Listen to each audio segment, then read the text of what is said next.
Alcione Dias Nazaré, nasci no dia 21 de novembro de 1947, em São Luís do Maranhão. Como te chamavam seus pais e seus avós? João Carlos Dias Nazaré, Filipa Rodrigues Nazaré, Luísa Nazaré e Anastácio Dias Nazaré, meu avô. Você teve irmãos? 9 irmãos. Biratã, Wilson, Ribamar, aí tem eu, Ivone, Maria Helena, Solange. Somos 9 irmãos. Em que localidade você passou a sua infância e a juventude? Passei mesmo na ilha de São Luís. Como foram essas fases da vida? Eu acho que foram muito interessantes porque eu sempre fui uma criança. Quando eu era criança, eu sempre brinquei, eu sempre fabriquei meus brinquedos, enchia minhas bonecas de palha ou de areia. Meus irmãos fabricavam os brinquedos deles. Nós éramos muito ativos com nossos brinquedos. Enquanto criança, a gente brincava e se divertia. Quais lembranças você tem do período da escola? Eu fiz meu primário no Almeida Oliveira, que chamavam de AO. E o ginásio eu fiz no Instituto de Educação e a escola normal, que eu sou professora, eu fiz também no Instituto de Educação. Quando a sua espiritualidade e religiosidade se manifestou pela primeira vez? Eu fui criada na religião católica e depois eu encontrei alguns caminhos na espiritualidade. Eu gosto muito da espiritualidade, porque eu sou uma pessoa que eu respeito o sagrado.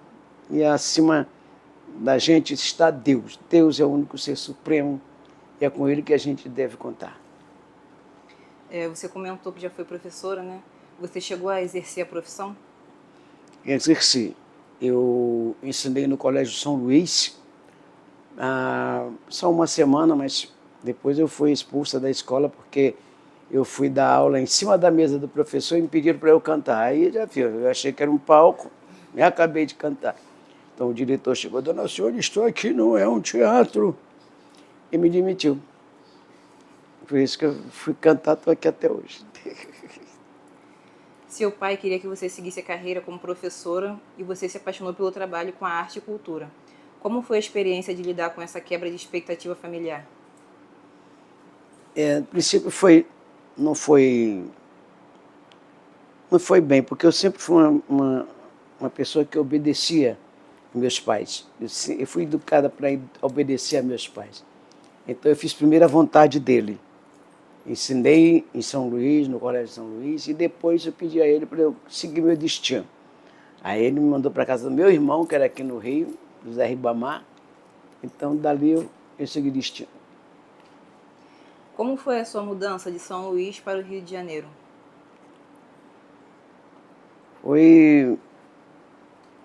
Meu pai não queria que eu viesse de jeito nenhum para o Rio de Janeiro, e minha mãe também. Sabe como é que é? Eles querem que a gente fique em casa, pertinho deles. Mas eu queria alçar voos, né? Queria vir. E como tinha essa possibilidade de estar com meu irmão, ele deixou que eu viesse. E do que você mais sentiu falta nesses primeiros momentos aqui no Rio? A gente sentia falta do aconchego de casa, dos irmãos, das brincadeiras, sabe? É isso. E como surgiu o apelido Marrom? Esse apelido foi que eu fiz uma viagem de Kombi pelo Nordeste e nessa viagem tinha um rapaz chamado Costa, que ele sempre dizia, a minha marrom, ele chamava a mulher dele de minha marrom. E de tanto ele falar da mulher dele, ele falou: eu vou te chamar de marrom, porque tu também é marrom igual a ela. E ficou esse apelido. Qual é a relação da sua família com a música? Olha, meu pai era mestre da banda de música de São Luís do Maranhão, da música da Polícia Militar. Então, nossa relação com a música foi muito cedo, porque, inclusive, a orquestra do meu pai ensaiava na sala lá de casa. Então, todos nós aprendemos a tocar um instrumento, né? A relação do meu pai sempre foi com música. E por isso como a orquestra dele ensaiava na sala lá de casa, a convivência foi muito boa para nós. Você falou, né, da orquestra do seu pai. Isso remete a gente, né, sua primeira apresentação que foi em São Luís, no baile de debutante. É. E eu queria saber de você qual foi a emoção de subir ao palco pela primeira vez com 12 anos de idade. A verdade foi... Eu simplesmente estava cantando e tinha um rapaz chamado Arnold, que ele era o crooner da orquestra do meu pai. Aí meu irmão, Biratã, falou assim, ó, chama o Alcione para cantar que Arnold está muito rouco. O Alcione canta direitinho. Aí meu pai disse, então põe. Aí eu fui cantar. Ao ver passar por mim, pombinhas brancas. Aí o povo parou de dançar e começou a me aplaudir. E aquilo virou uma plateia, virou show. Pronto, nunca mais a orquestra do meu pai foi para um lugar sem eu cantar. E quais desafios você enfrentou ao abraçar a sua carreira musical? Os desafios são muitos, porque o primeiro é o fato de que você, para sair de casa, né, no Nordeste, é difícil. Aí, depois que meus pais me permitiram sair de casa, eu fui morar sozinha, né? E aí, mas meu irmão estava sempre comigo. Fui trabalhar na noite. Trabalhei muito na noite. E depois é que eu fui começar a... Eu montei primeiro um quarteto, depois montei uma banda.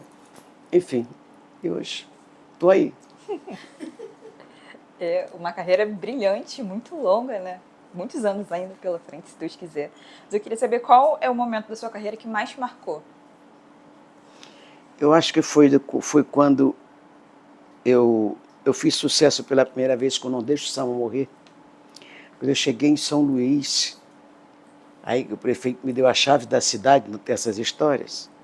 Aí eu achei que eu já tinha dado a resposta para meus pais para que eu tinha vindo para o Rio de Janeiro. Como você se sente ao representar os desejos e as vontades femininas nas suas canções? Eu sou uma pessoa feliz, porque faço aquilo que eu gosto. Eu digo sempre, e as pessoas não me pagam para isso. Eu sou feliz porque gosto de cantar. Cantar é uma coisa muito boa, cantar para o mundo, para o tempo. Cantar é bom, dá espaço para a alma da gente. E eu sempre gostei de cantar. E tem alguma música que você mais gosta de cantar, uma que assim não pode faltar em show nenhum? Eu acho que é Você Me Vira a Cabeça. As pessoas gostam dessa música e Não Deixa o Samba Morrer. Ficou sendo a minha música que praticamente abriu meus caminhos. Qual foi o maior benefício que a música te deu? O maior benefício que a música me deu foi ter conquistado a minha estabilidade artística, monetária, sabe? Poder viver do que eu faço, do que eu sei fazer. É muito bom viver daquilo que você pode fazer. E o maior malefício? Não houve malefício. Eu tenho que agradecer a Deus todos os dias.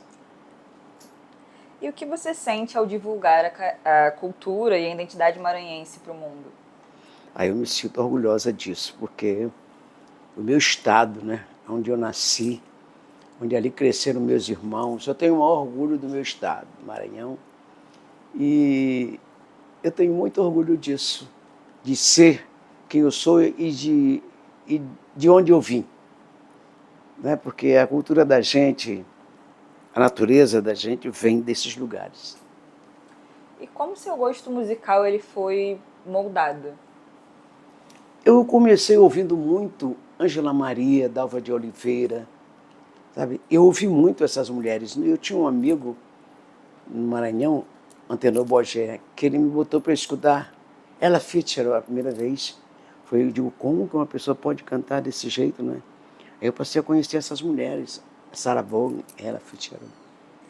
E pronto, eu fui começando a querer ouvir outras vozes, outros cantos, né? E é isso aí. E ainda te falta conquistar alguma coisa musicalmente? Tem algum sonho na sua carreira que você ainda não realizou? Eu acho que eu já realizei todos os sonhos que eu quis realizar na minha carreira. E qual você considera ser assim, o maior desafio que você tem enfrentado por ser uma mulher negra dentro da indústria cultural? É verdade, é um grande desafio, mas meu pai sempre me dizia que porta fechada é para bater. Então, se eu chegava em algum lugar, como eu já cheguei uma vez num hotel que tinha uma convenção da minha companhia, e eu perguntei qual era o salão da convenção, o cara chegou para mim e disse, chegou o navio negreiro. Né? Eu já respondi mal, porque eu sempre fui bocuda, e fui para a minha convenção. A gente sempre teve esses embates, mas eu sempre tirei de letra, porque eu nunca fui de levar para casa desaforo nenhum. E você acha que a gente, no momento atual, as novas gerações, ainda estão batendo em muitas portas fechadas ou esse quadro já se alterou, melhorou um pouco para as mulheres negras que estão entrando agora no trabalho de cultura e arte? Eu acho que ainda existe dificuldades, mas mesmo assim as mulheres negras elas estão querendo e estão conquistando seus lugares, porque a juventude de hoje é diferente da minha, nós éramos mais inibidas, hoje não, a galera já encara e isso é muito bom. E você lembra de ter ouvido falar sobre a fundação da Mangueira? Sobre a fundação, olha, eu me apaixonei pela Mangueira quando eu vi uma revista O Cruzeiro com a ala das baianas. E eu gostei muito de ver aquelas cores, verde, rosa, verde, rosa. Aí eu pedi para minha mãe fazer um vestidinho para mim e para minha irmã. A gente andava pá de jarro, sabe como é que era? Um vestido verde e rosa para mim e outro para a Ivone. Então daí eu já me apaixonei por essas cores da Mangueira. E quando foi a primeira vez que eu soube da Mangueira, eu estava no programa do Ayrton Pernigeiro, pai do Jorge Pernigeiro. E aí o Jorge Pernigeiro falou, o Bira da Mangueira está aí, que é Relações Públicas. Porque você não pede para ele te levar lá. Ele pode. Aí eu falei com o Bira e no próximo sábado eu já estava na Mangueira. Aí fui conhecer a quadra, ainda meio arredia assim. Aí aos poucos, quando pensaram que não, eu já era de lá. E a sua família? É mangueirense também? A minha família toda é mangueirense. E Só qual tem que uma que ela é da Viradouro. Juju, que a gente chama ela de traidora. E como foi o seu primeiro desfile na Mangueira? Menina, o primeiro desfile era para eu vir no chão. Mas eu fiz uma roupa toda cheia de frufru. Aí um diretor da Mangueira falou, olha, o rapaz que vinha nesse carro, o carro dele pregou na estrada. Você é mangueirense, prove logo agora. Suba aqui nesse carro. Eu fui cá para dar fatos e fotos até com aquela roupa. Onde eu desfilei, com medo danado. E você tem algum samba preferido da Mangueira? Ah, tem. Tem uns sambas na Mangueira que são lindos, os sambas da Mangueira. E como foi o processo de fundação da Mangueira da Manhã? Ah, esse aí foi muito engraçado, porque eu conheci Careca, que ele fundou o Império do Futuro. Eu achava muito bonitinha aquela bateria, até me chamou para ser madrinha.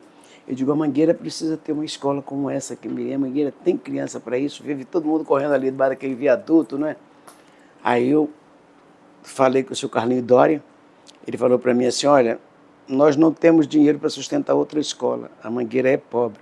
Eu falei, não se preocupe que eu vou estender a minha mão, vou bancar o irmão Pedro, que era um padre que pedia, era muito, né? Eu vou pedir para todo mundo e vamos conseguir organizar nossa escola mirim, e deu certo. Caetano me ajudou, e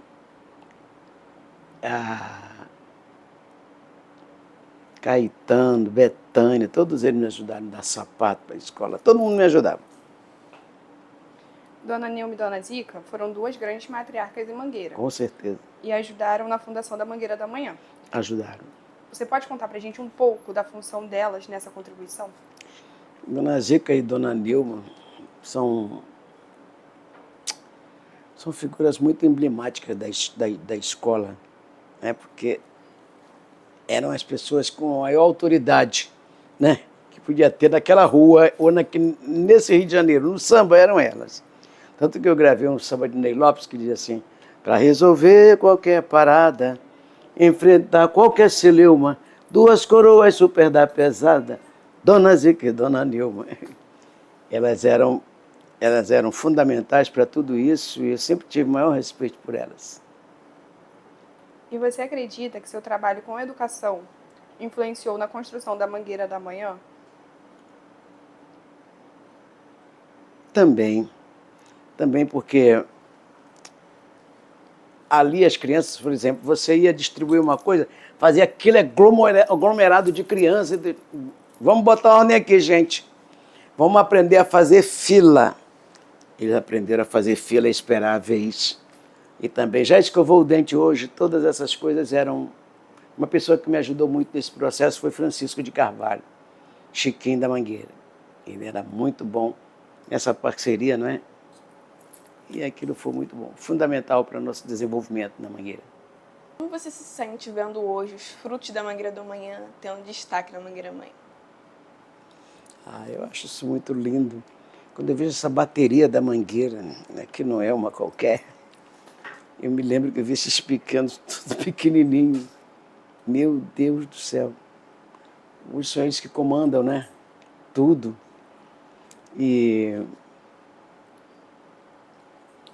é uma evolução muito bonita. Quando você vê a bateria da Mangueira chegar, minha colega, é como eu digo, ninguém sabe quem ganhou o carnaval antes da Mangueira passar. E como foi para você ter sido o enredo da sua escola de coração?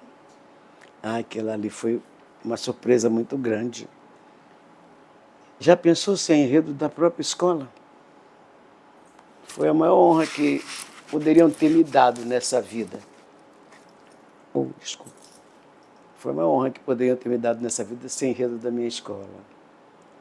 E eu gostei demais, foi um orgulho para minha família, para meus amigos, para todo mundo. E ver muita gente no Maranhão desfilar, foi bom demais. As mulheres te inspiraram na Mangueira? Me inspiraram? Isso. Dona Zica, Dona Neuma, tem tia Alice, que era quem mandava no esporte, Mangueira comandava, né, tia Alice, tia Suluca, Dona Célia. Gente, hoje tem a Célia também da Mangueira.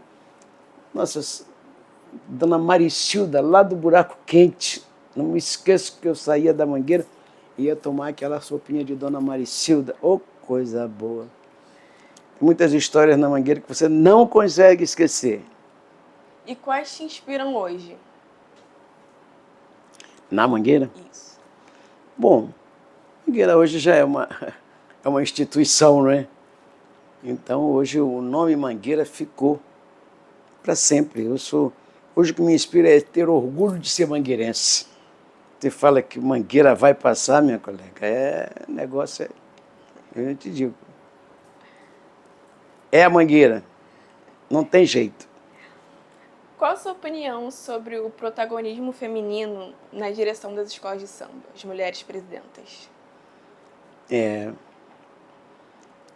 As mulheres no samba, o samba era uma instituição muito masculinista, né? Para não dizer machista, é masculinista.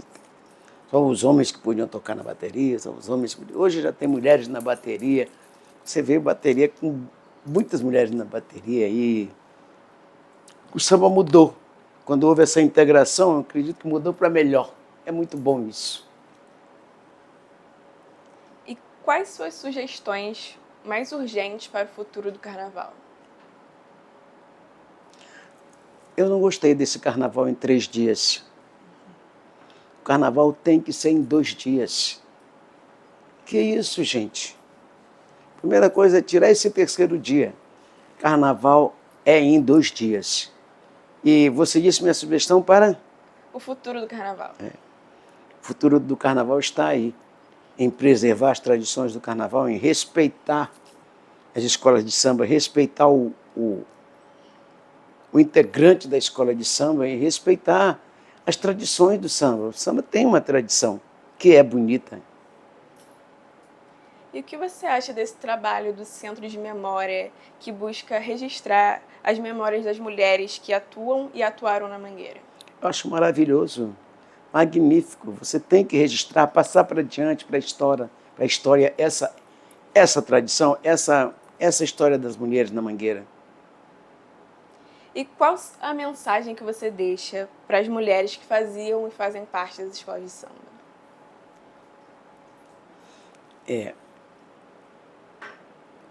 É aquela coisa que eu digo da força feminina no samba.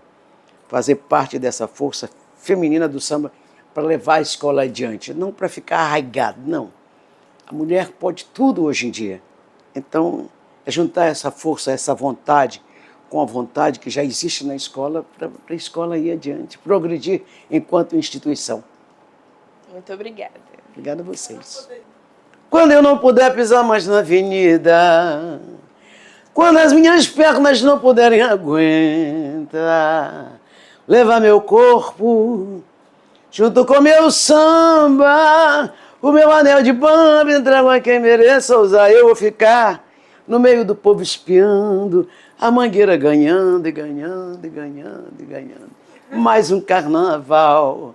Antes de me despedir, deixo ao sambista mais novo o meu pedido final. Como é que é?